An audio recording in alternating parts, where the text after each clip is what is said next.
Onajonim sog'indim,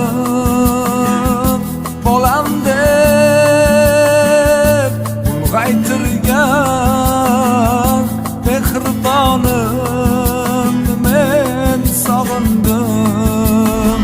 Farzandim deb qo'lga olgan, adashganda yo'liga solgan, dostondek deb ismini qo'ygan onajonim men sog'indim.